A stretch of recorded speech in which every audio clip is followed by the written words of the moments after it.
Hey, Chrissy here for Blitsy, and today I'm going to show you how to make this card using some no-line coloring, not watercoloring, just regular coloring, and a pretty sweet dye in the background. So to start out, I grabbed this set from Penny Black, and it is so adorable. It's called Woodland Friends, and there's so many cute little guys on there. There's like a little fox, and there's rabbits, and I decided to go with the birdhouse because I just kind of felt like pushing myself. I would normally gravitate like right towards that fox that's on there, and I was like, nope, I am going to do something different. So I stamped the birdhouse in some distress ink, and it's the old paper. And the reason why I chose to use distress ink is because it will react with the water, or in this case, we're going to use a blending solution because I'm going to use some colored pencils and not watercolors, which is generally what is used when we do this no-line coloring technique. In most cases, I think people tend to use watercolors and not markers and colored pencils, so I decided to kind of give it a try. I love the look of colored pencils. I think it's so soft and it's so pretty. And I figured, you know what, why not? Let's try it using this no line and see how it comes out. I was afraid that it would be too soft and that things wouldn't show up at all, but actually it did. And it could be because I used a distress ink that's like a hair darker than normal. It's the old paper, so it's kind of like a darker tan than what I normally use when I no line watercolor, but I think it came out pretty nice. It looks nice and soft and pretty and sweet. So I'm using Spectrum Noir blendable colored pencils, and you can see that I'm also using a paper stump. So you do not have to use blending solution or a paper stump when you're using colored pencils. You can definitely change the way the colors look using pressure or layers of color. So let's say I want something to go from dark red to light red.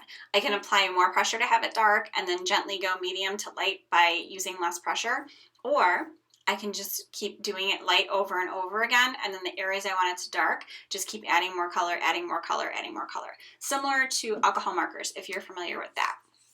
But I love the way that it looks when I use blending solution because it really does kind of soften and just smooth everything out.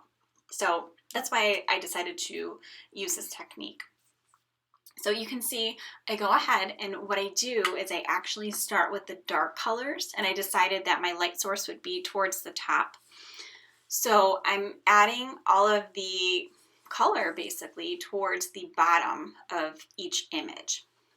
And for the most part, I'm just using maybe like one or two of each color family, and then I'm blending it out using the blending solution. Now the blending solution is just Gamsol. And like I said, I have different paper stumps, and what you do with the paper stumps is when they are dry, because like the color will stick on there, so then when they're dry, you just sand them down. So you can get like a sanding stick or use a sanding block. Actual sandpaper itself is a little bit harder, I think just because you don't really have anything like hard underneath it. But definitely get like a sanding block or something that's made for colored pencils and paper stumps, and then you just blend the color right off, and you just keep using your paper stumps. You don't have to buy like 150 of them because you have 150 colored pencils. So you can just see I'm going in and I'm dipping the Gamsol, and then I'm kind of pulling out the color, and then when it's saturated, when it's wet, you can go in with that colored pencil again, and then it gets really vibrant and dark. And it just like really starts to pop. So it does take a little bit of time, but you really end up with a beautiful technique. I mean, it really is like a work of art. So once I was satisfied with the way that I had all the colors, I just went ahead and I fussy cutted this out.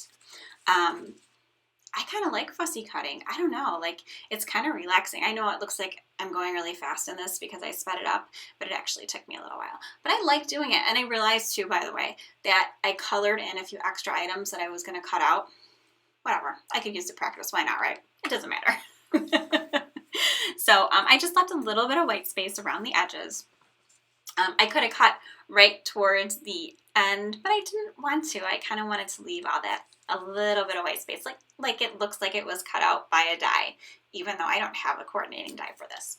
So then I knew that I wanted to create a background that would kind of like highlight this image. I really wanted to make a focal point.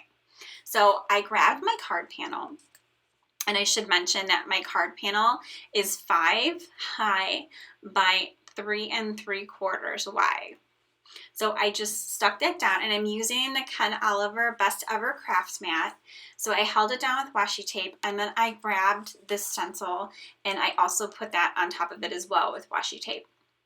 And this is my favorite thing stencil, and it's called Concentric Circle.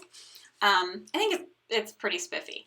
You know, it wouldn't be a stencil that you would think would work with this type of stamp set, because this looks all kind of like digital and stuff like that, and that stamp set is soft and woodlandy and animal-y, but it does, like, it works. It really does create a focal point. So I went in using Distress ink in my ink blender, and what I did, I'm using dried marigold, and I just went over it over and over and over again. So I started out really light-handed, and then I just kept going in and adding more ink. This in a circular motion, and this way it's a smooth transition. You get a nice like gradient effect. It just fades out, looks pretty nice. You don't have any harsh lines or too much ink in one area or anything like that. It actually kind of looks like maybe the paper came that way and then I didn't even have to create it myself. But I did, but nobody needs to know that. So I grabbed a sentiment from Paper Smooches, and it's called Chit Chat. And I just wanted to stamp that with gratitude. And then I did in black. I did kind of want it to pop out. And I was afraid that if I did it in a lighter color, not only would it get lost with that background, but it would take away from the background too. So I went with black on that. I wanted it to really stand out, like, with gratitude, thank you, you're awesome. So I adhered the little birdies in the birdhouse using foam adhesive squares. I love my foam adhesive squares. I like adding dimension. It's so rare that I don't do it. Like, I have so many of these.